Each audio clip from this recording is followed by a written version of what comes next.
स्वर्णम सुत देव पवन अभिनंदन वंदन कोटि नमन। हे पवन देव इस पवन पुत्र को प्रभु उड़ने की शिक्षा दो। हे वायुदेव वायुनंदन को हम पर छूने की शिक्षा दो।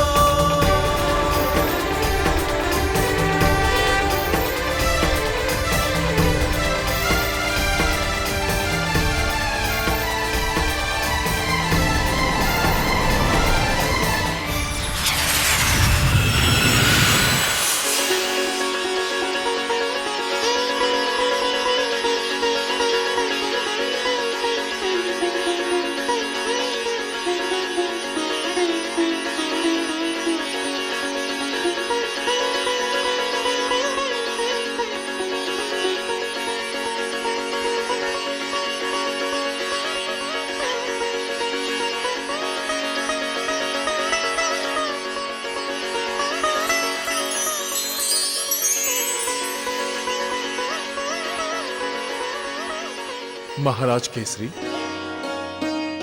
देवी अंजना, हम आपकी भक्ति से अति प्रसन्न हैं।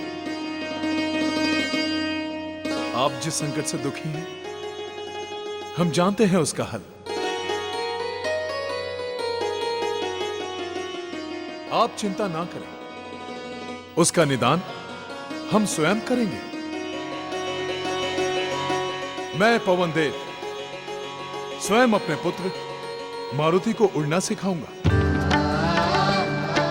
मैं पवन देव स्वयं अपने पुत्र मारुति को उड़ना सिखाऊंगा। महाराज केसरी, क्या हुआ? आपको प्रसन्नता नहीं हुई?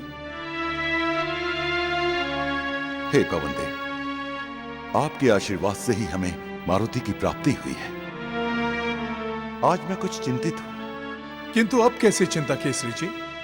मैंने उसका हठ पूरी करने का वचन तो दिया है। प्रभु, उड़ने के लिए कठोर तपस्या साधना के द्वारा पृथ्वी के गुरुत्वाकर्षण शक्ति को नियंत्रित करना होता है। वायु को साधना पड़ता है, जो बड़े बड़े ऋषि मुनि कठोर तप करके भी नहीं कर पाते। तो प्रभु, मारुति इतनी कम आयु में कैसे कर पाएगा? इसकी चिंता आप क्यों करते हैं महाराज केसरी? तपस्या का फल और सिद्धियां तो देवताओं की कृपा से प्राप्त होती हैं।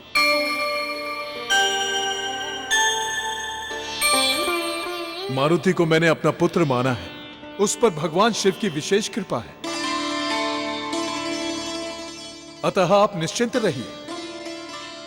जो आज्ञा प्रभु।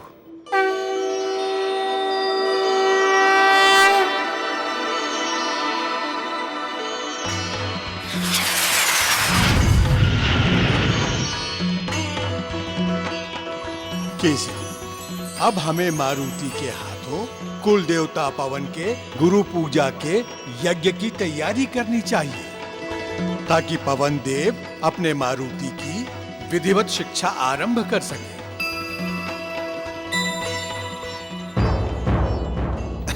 महाराज महाराज, राजकुमार मारुति महल की प्राचीर के ऊपर चढ़ गए हैं और वो वहां से उड़ने के लिए कह रहे हैं। हे भगवान! चलो चल के देखते हैं।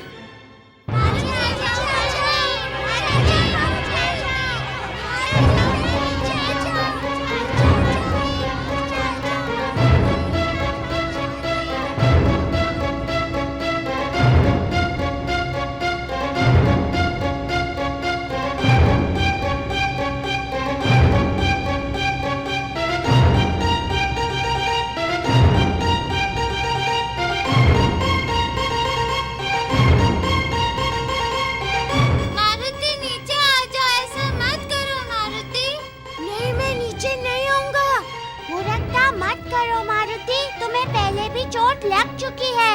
नीचे आ जाओ मारुति। कुछ भी हो जाए, मुझे उड़ना सीखना है। मैं यहाँ से ही उड़ना सीखूंगा।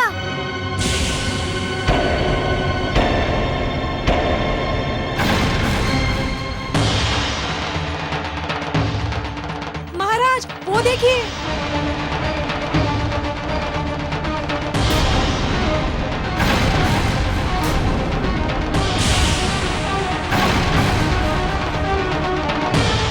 मारुति, पुत्र नीचे आ जाओ। नहीं, मैं नीचे नहीं आऊंगा।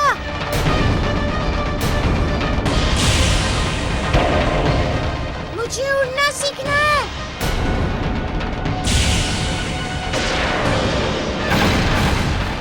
मारुति, तुम अवश्य ही उड़ना सीखोगे। तुम्हें पवन देव उड़ना सिखाएंगे। नीचे आ जाओ। क्या आप सच कह रहे हैं? हाँ मारुति, पवन देव ने वचन दिया है कि वो खुद तुम्हें उड़ना सिखाएंगे। नीचे आ जा मेरे लाल। ठीक है, यदि पवन देव मुझे उड़ना सिखाएंगे तो मैं आ जाता हूँ नीचे।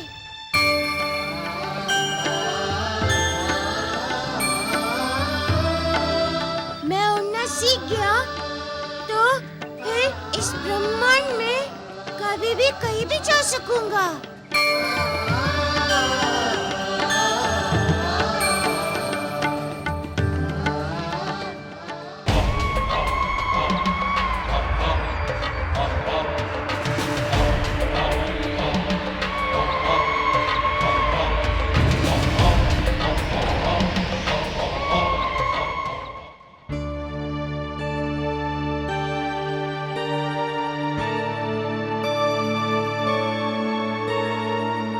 मंदोदरी, कहाँ जा रही हो?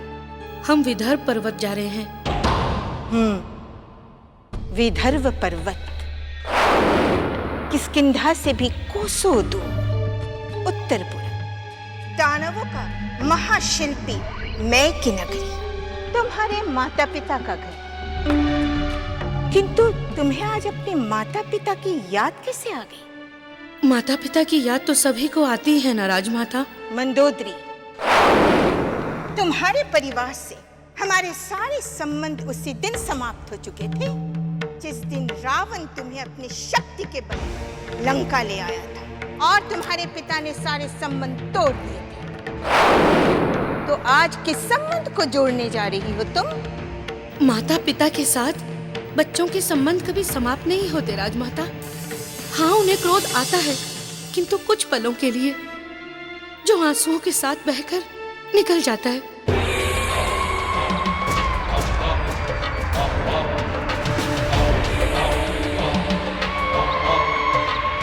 ये लंकेश रावण अंतरिक्ष में?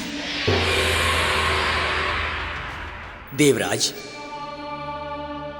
इसे परमपिता ब्रह्मदेव से वरदान मिला है कि ये तीनों लोकों में विचरण कर सकता है।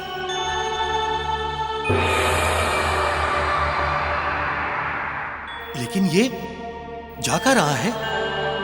अवश्य ही ये ब्रह्मदेव से मिलने जा रहा है।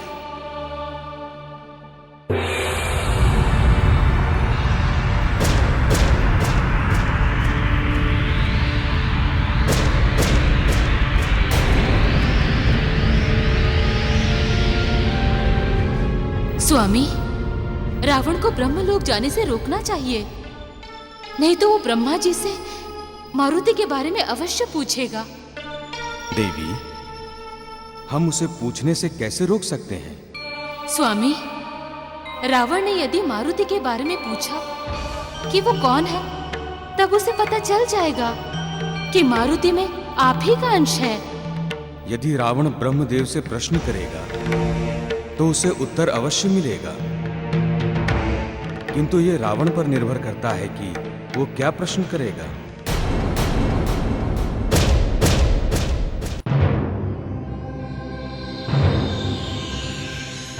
ये क्यों नहीं कहती कि रावण लंका में नहीं है और तुम उसकी अनुपस्थिति का लाभ उठाकर अपनी माँ से मिलने जा रही है।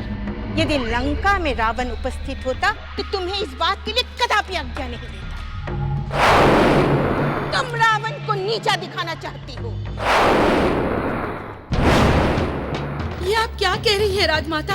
आप आज तक मंदोदरी को समझ ही नहीं पाई। हम अपनी माता के घर जा रहे हैं ताकि हम अपना पत्नी धर्म निभा सके। अच्छा,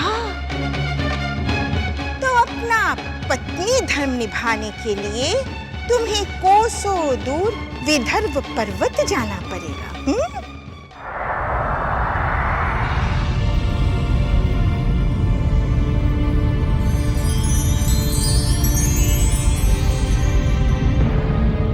परमपिता ब्रह्मदेव, दर्शन दे अपने भक्त को, दर्शन दे परमपिता।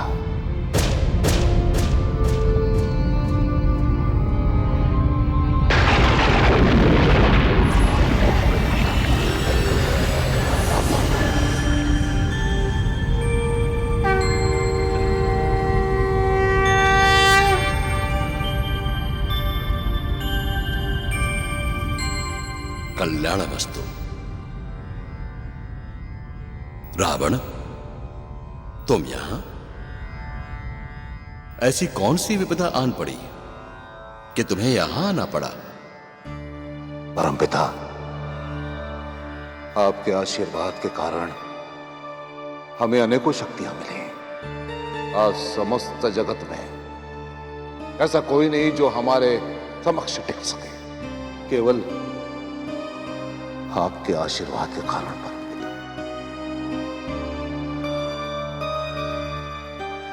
किंतु आज एक बालक ने चिंतित किया है, जिसके पास कुछ दिव्य शक्तियां हैं। रावण, कहो, क्या चाहते हो हमसे? हम उस बालक के बारे में जानना चाहते हैं।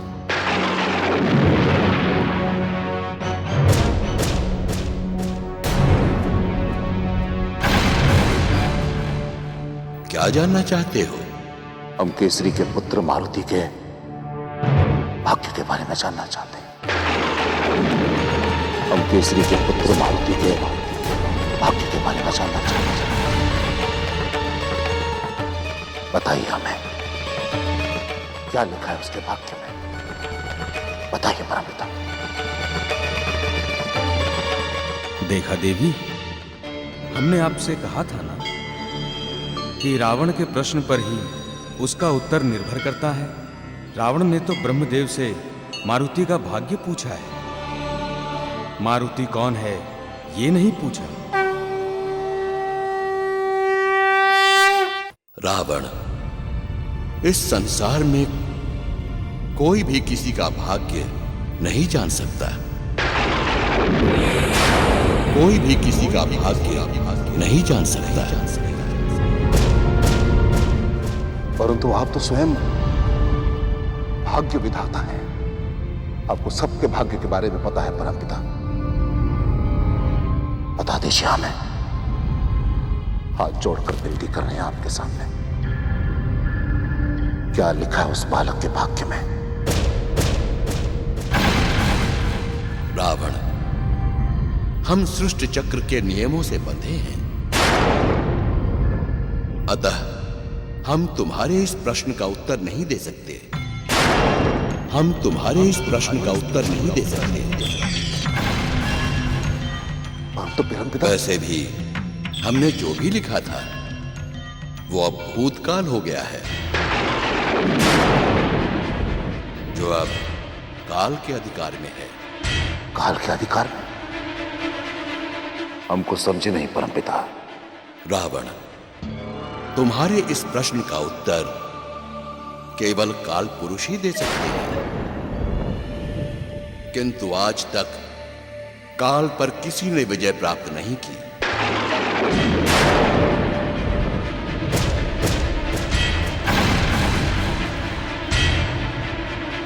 काल पर विजय प्राप्त करेगा ये रावण परमपिता। रावण, ये असंभव है, ये असंभव है। काल को वश में नहीं किया जा सकता। काल की गति सदैव आगे की ओर रहती है। काल कभी पीछे नहीं लौटता। काल को पीछे लौटाएगा ये रावण। हर असंभव को संभव करेगा ये रावण। काल को अपना दास बनाएगा ये रावण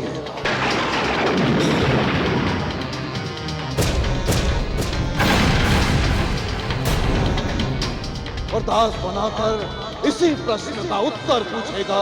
हे रावण परमपिता, आशीर्वाद आशीर्वाद दे।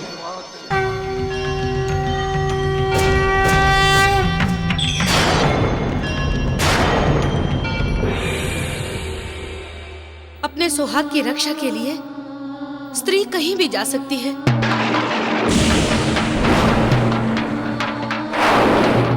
सुहाग को बचाने के लिए? ये क्या कह रही हो तुम?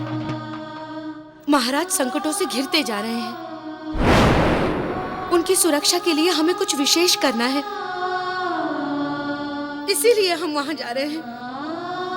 आपको तो हमें आशीर्वाद देना चाहिए ताकि हम आपके पुत्र और अपने पति की रक्षा में सफल हों। यदि तुम रावण के लिए जा रही हो तो मेरा आशीर्वाद सदा तुम्हारे साथ है।